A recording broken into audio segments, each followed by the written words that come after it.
మిర్చి రైతు సమస్యలపై వైసీపీ అధినేత జగన్ పోరుబాట పడుతున్నారు. పంటకు గిట్టుబాటు ధర కల్పించాలంటూ 2 రోజుల పాటు దీక్షకు దిగుతున్నారు. గుంటూరు వేదికగా జరిగే ఈ దీక్ష కోసం వైసీపీ శ్రేణులు భారీ ఏర్పాట్లు చేశాయి. వ్యవసాయ ఉత్పత్తుల ధరలు పతనమవుతున్నా ప్రభుత్వం పట్టించుకోవడం లేదంటూ మండిపడుతున్న జగన్ ప్రభుత్వ వైఫల్యాలను ఈ దీక్షా వేదికగా ఎండగట్టాలని భావిస్తున్నారు. ఉదయం 9 గంటలకు జగన్ గన్నవరం చేరుకుంటారు.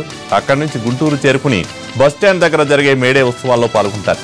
అనంతరం నల్లపాడు రోడ్లో 2 రోజుల దీక్షకు దిగుతారు. ఈ దీక్ష కోసం వైసీపీ శ్రేణులు అన్ని ఏర్పాట్లు పూర్తి చేశాయి.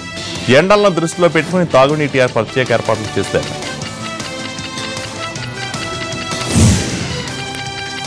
రైతుల కష్టాలను తీర్చడానికి నిరంతరం తప్పించే పార్టీ టీడీపీ అన్నారు మంత్రి పత్తిపాటి పుల్లారావు. ఏ అర్హతతో జగన్మోహన్ రెడ్డి రైతు దీక్షలు చేస్తున్నారని ప్రశ్నించారు. లోటు బడ్జెట్ ఉన్నప్పటికీ రైతు రుణమాఫీని అమలు చేస్తామన్నారు. రాజశేఖర రెడ్డితో సహా జగన్ కుటుంబం అంతా రుణమాఫీకి వ్యతిరేకంగా మాట్లాడారని గుర్తు చేశారు.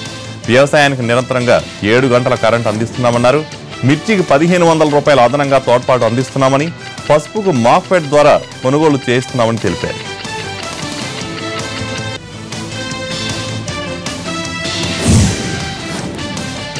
ఖమ్మం జిల్లాలో మిర్చి మంటలు ఘాటెక్కిస్తున్నాయి. అటు ప్రభుత్వం వైపు ఇటు ప్రతిపక్షాలు మరోవైపు అన్నీ కలిసి మిర్చి మంటలు రగిలిస్తున్నాయి. వరుసగా 3వ రోజు ఖమ్మంలో అరెస్టుల పర్వం కొనసాగింది. మార్కెట్ యార్డ్పై దాడి తర్వాత ఖమ్మం మార్కెట్ యార్డ్లో పోలీసులు భారీగా మోహరించారు.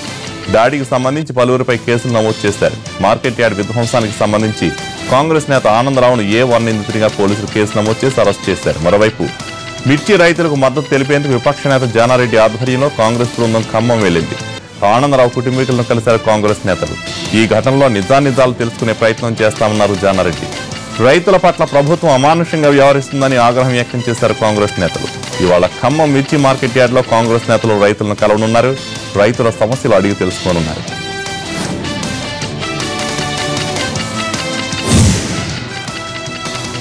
గుంటూరు మార్కెట్ యార్డ్లో భారీగా మిర్చి ఉండడం వల్ల మిర్చిని తీసుకురావద్దని చెప్పామన్నారు yard chairman Mannava Subbarao.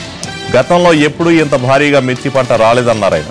Chairman కార్యాలయంలో వ్యాపారస్తులు, కమిషన్ ఏజెంట్లతో సమావేశం జరిగింది. మార్కెట్కు సరుకు ఎక్కువ రావడం వల్లే ధర తగ్గుతోందన్నారు. ప్రభుత్వం ప్రకటించిన 1500 రూపాయల పథకం జూన్ చివరి వరకు ఉంటుందని, రైతులు ఆందోళన చెందవద్దని చెప్పారు. రైతులు ఇతరుల మాటలు నమ్మి పాలక మండలిపై ప్రభుత్వంపై నమ్మకం పోగొట్టుకోవద్దన్నారు.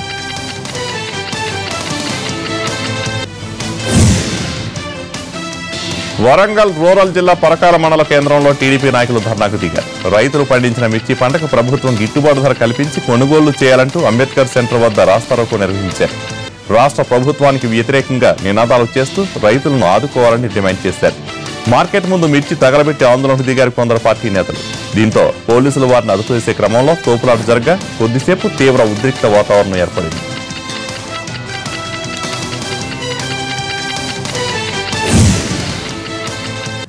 నంద్యాల ఉప ఎన్నిక అభ్యర్థిపై ఉత్కంఠ కొనసాగుతోంది. భూమా, శిల్పా కుటుంబాలతో టీడీపీ పెద్దల చర్చలు ముగిశాయి. అయితే సీటు ఎవరికి అనే విషయంలో మాత్రం అధినేత ఏ విషయం స్పష్టం చేయలేదు. దీంతో సస్పెన్స్ కొనసాగుతుంది. ఇప్పటికే 2 కుటుంబాలతో చర్చించారు చంద్రబాబు. భూమా అఖిలప్రియతో పాటు ఆమె వర్గం నేతలు సీఎంను కలిసి తమ వాదన వినిపించారు. చనిపోయింది తమ కుటుంబంలోని వ్యక్తి కాబట్టి తిరిగి టికెట్ తమకే దక్కేలా చూడాలని కోరారు అఖిలప్రియ. మరోవైపు శిల్పా సోదరులు సైతం సీఎంతో భేటీ అయ్యారు. నంద్యాలలో 2014లో పోటీ చేసింది తాను కాబట్టి తిరిగి తనకే సీటు కేటాయించాలని కోరారు. కేడర్ను కాపాడుకోవాలంటే తనకే టికెట్ ఇవ్వాలన్నారు ఆయన. అయితే సీఎం ఇరువురి అభిప్రాయాలు తీసుకున్నా ఎవరికి కేటాయించాలన్న దానిపై నిర్ణయం తీసుకోలేదు. అమెరికా పర్యటనకు వెళ్లి వచ్చాక చంద్రబాబు ఈ విషయంలో క్లారిటీ ఇచ్చే అవకాశం ఉంది.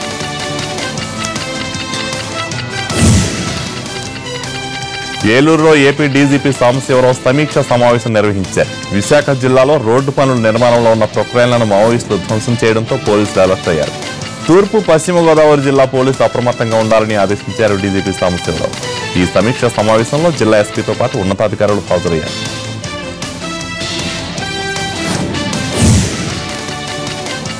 ఇక నుంచి పెట్రోల్ రేట్లు రోజు మారనున్నాయి. 5 నగరాల్లో పెట్రోల్, డీజిల్ ధరలను నేటి నుంచి రోజువారీ సవరణ చేయనున్నారు.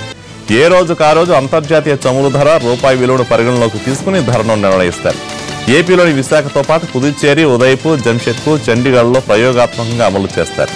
ఆ తర్వాత ఇతర ప్రాంతాలకు విస్తరిస్తారు. విశాఖ బీచ్ రోడ్లో ప్రైవేట్ స్కూల్ బస్సు బీభత్సం సృష్టించింది. Sriprakash Vidyanikethan school bus brake fail కావడంతో అదుపు తప్పి జాలర్లపైకి దూసుకెళ్లింది. ఈ దుర్ఘటనలో ఒకరు మృతి చెందారు. 8 మందికి గాయాలయ్యాయి. క్షతగాత్రులను ఆసుపత్రికి తరలించారు. ఇందులో 3 పరిస్థితి విషమంగా ఉంది.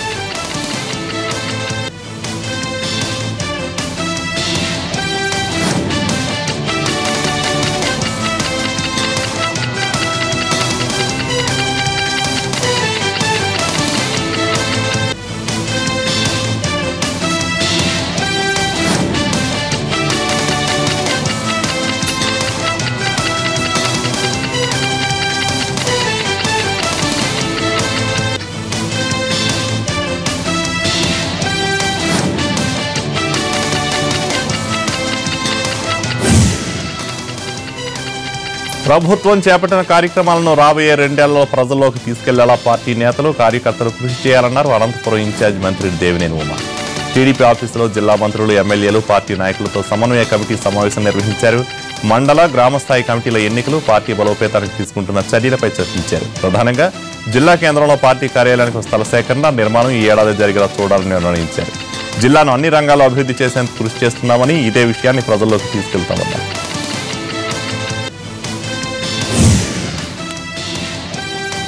టీఆర్ఎస్ సర్కార్పై నిప్పులు జరిగారు రాష్ట్ర కాంగ్రెస్ వ్యవహారాల in charge Digvijay Singh. TPC chief Uttam Kumar Reddy Warangal urban జిల్లా మొలకనూరు సహకార బ్యాంకును సందర్శించిన కాంగ్రెస్ నేతలు బ్యాంక్ పనితీరు, రైతులకు అందుతున్న సేవల్ని అడిగి తెలుసుకున్నారు. రైతులతో కలిసి డాక్యుమెంటరీ తిలకించారు. ఇచ్చిన హామీలను మరిచిపోవడంలో మోడీ, కేసీఆర్ ఒకటేనన్న దిగ్విజయ్ సింగ్ ఖమ్మం రైతులపై రాష్ట్ర ప్రభుత్వం తప్పుడు కేసులు బనాయిస్తుందని ఆరోపించారు. సహకార రంగాన్ని కాంగ్రెస్ ఎంతగానో ప్రోత్సహించిందన్నారు ఉత్తమ్ కుమార్ రెడ్డి. అయితే కేసీఆర్ సీఎం అయ్యాక రైతుల పరిస్థితి దయనీయంగా మారిందన్నారు.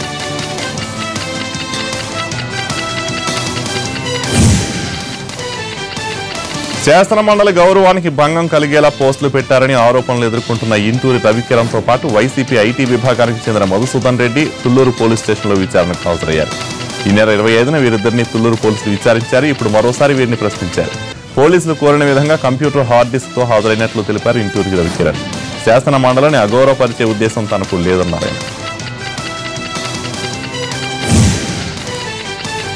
నిజామాబాద్ జిల్లాలో స్వైన్ ఫ్లూ కలకలం రేపుతుంది.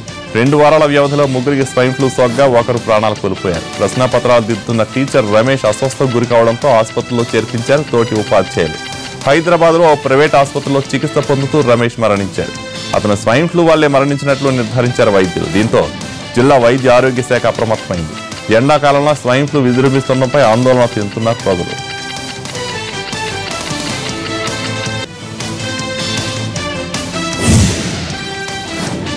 దేశంలో హిందూ మత సంస్కృతి సంప్రదాయాలు అలవాడుతున్నాయంటే అందుకు కారణం శంకరాచార్యుని బోధనలే అన్నారు శ్రీ స్వరూపానంద స్వామి. దేవుడు ప్రతి జీవుల్లో ఉంటారని తెలిసిన మహోన్నతులు శంకరాచార్యులను వివరించారు. దేశాన్ని మతాలు, కులాలుగా విభజించిన వారికి మహోన్నతమైన విగ్రహాలు ఏర్పాటు చేస్తూ హిందుత్వం దిశలా వ్యాపించేలా చేసిన శంకరాచార్యుని విస్మరించడం తగదన్నారు. రాజధాని అమరావతి ప్రాంతంలో శంకరాచార్యుని విగ్రహాన్ని ఏర్పాటు చేయాలని డిమాండ్ చేశారు.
రెడ్డి కులస్తులలో ఉన్న నిరుపేదలకు ప్రత్యేక రిజర్వేషన్లు కల్పించాలన్న డిమాండ్తో రెడ్డి జాగృతి చేపట్టిన అసెంబ్లీ ముట్టడి అరెస్టులకు దారితీసింది. ఇందిరా పార్క్ నుంచి ర్యాలీగా అసెంబ్లీ ముట్టడికి బయలుదేరిన రెడ్డి కులస్తులను తెలుగు తల్లి ఫ్లైఓవర్ కింద పోలీసులు అడ్డుకున్నారు.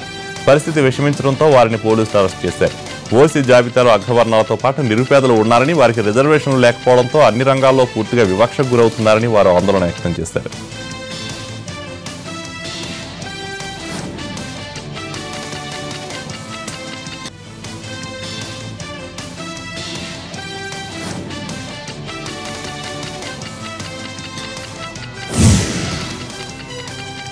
హైదరాబాద్లో పాత నోట్ల బుట్ట గుట్టురట్టయింది. 1500 రూపాయల నోట్లు రద్దయిన నెలలు దాటుతోంది. అయినా ఇప్పటికీ భారీ స్థాయిలో ఆ నోట్లు చేతులు మారుతూనే ఉన్నాయి.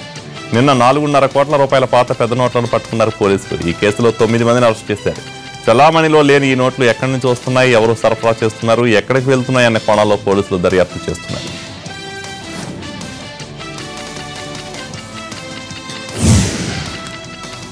బులెటిన్లో షార్ట్ బ్రేక్ తీసుకున్నాం.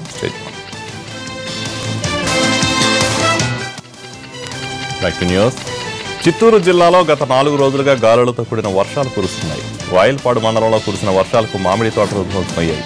కాళహస్తి, ఏర్పేడు మండలంలో గాలులతో కూడిన వర్షం కురిసింది. తీవ్రమైన ఎండలతో ఉక్కిరిబిక్కిరవుతున్న ప్రజలకు ఈ వర్షంతో కొంత తీర్పు లభించింది.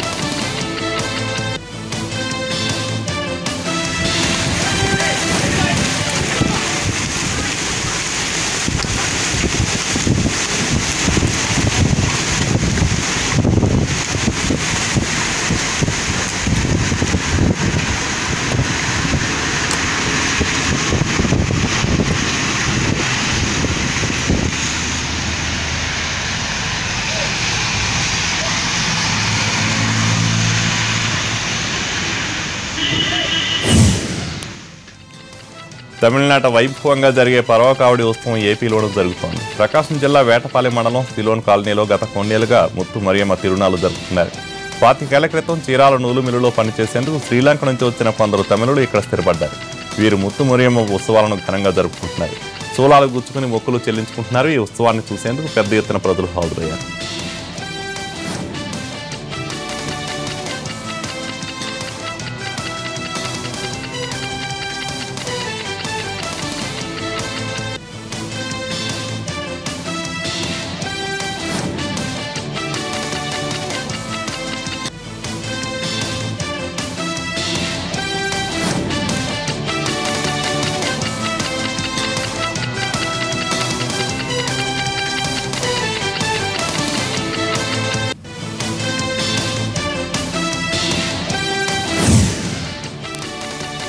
ప్రకాశం జిల్లా చీరాల దేశాయిపేటలో క్రికెట్ బ్యాటింగ్ నిర్వహిస్తున్న శిబిరాలపై పోలీసులు దాడులు నిర్వహించారు. గత కొద్ది రోజులుగా ఈ ప్రాంతంలో బ్యాటింగ్ నిర్వహిస్తున్నారని సమాచారం అందుకున్న పోలీసులు 6గురిని అరెస్ట్ చేసి వారి వద్ద నుంచి 50,000 రూపాయల నగదు, 10 సెల్ ఫోన్లు, ల్యాప్టాప్ను స్వాధీనం చేసుకున్నారు.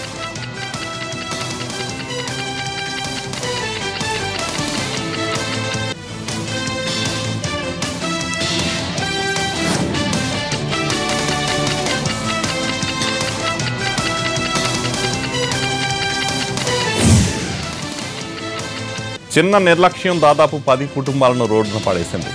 పంట పొలాల్లో చెత్త తగలపెట్టగా ఆ మంటల వల్ల సమీపంలోని ఇళ్లకు మంటలు అంటున్నాయి. ఏమవుతుందో తెలుసుకునేలోపే అంతా కాలిబూడిదైంది. ఆదిలాబాద్ జిల్లా జైనాథ్ మండలం మందగడలో ఈ ప్రమాదం జరిగింది. గాలులకు మంటలు చెలరేగి ఇళ్లు కాలిపోయాయి.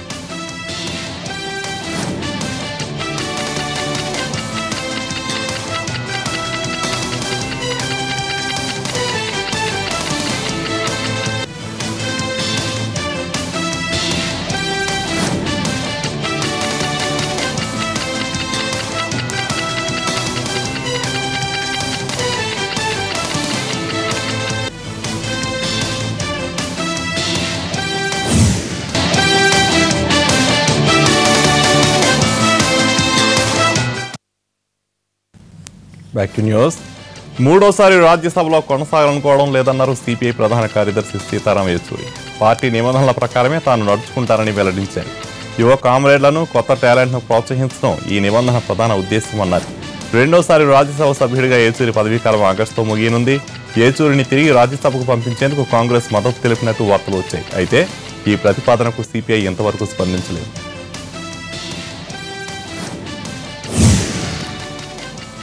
పేదలకు, నిరక్షరాస్యులకు సకాలంలో న్యాయ సహాయం అందకపోవడం వల్ల న్యాయ వ్యవస్థ విశ్వసనీయత దెబ్బతింటుందన్నారు సిజేఐ జస్టిస్ కేహర్. ఢిల్లీలో జరిగిన పిఎల్వి జాతీయ సదస్సులో జస్టిస్ కేహర్ ప్రసంగించారు. సాధారణ నిస్సహాయ వ్యక్తుల బాధలు తొలగించడానికి, వారికి జరిగే అన్యాయాన్ని రూపుమాపేందుకు న్యాయ వ్యవస్థ తోడ్పడే విధంగా పిఎల్వీలు సహకరిస్తారని చెప్పారు. పిఎల్వి పథకం కింద సమర్థులైన పిఎల్వీలు గ్రామస్తులకు సహాయపడతారని, వారు న్యాయవాదులు కాకుండా సమర్థులైన న్యాయ నిపుణులు వారికి చట్టాలు, న్యాయ వ్యవస్థపై అవగాహన కల్పిస్తారన్నారు కేహర్.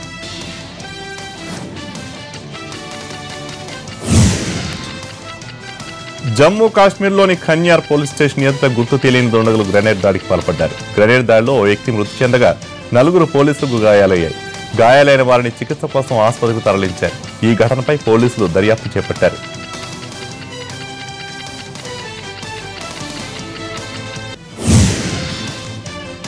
నటి సోనాలికా బడోరియాకు అసభ్యకర సందేశాలు, ఫోటోలు పంపుతున్న వ్యక్తిని ముంబై పోలీసులు అరెస్ట్ చేశారు. వాస్తవానికి గత ఫిబ్రవరిలోనే ఆమె కంప్లైంట్ ఇచ్చినా అతన్ని ట్రేస్ చేయడానికి పోలీసులకు 2 నెలల సమయం పట్టింది. అసభ్యకర సందేశాలు, ఫోటోలు పంపింది మహారాష్ట్ర కూర్కేడా ప్రాంతానికి చెందిన ఓ విద్యార్థిగా గుర్తించినట్లు పోలీసులు తెలిపారు.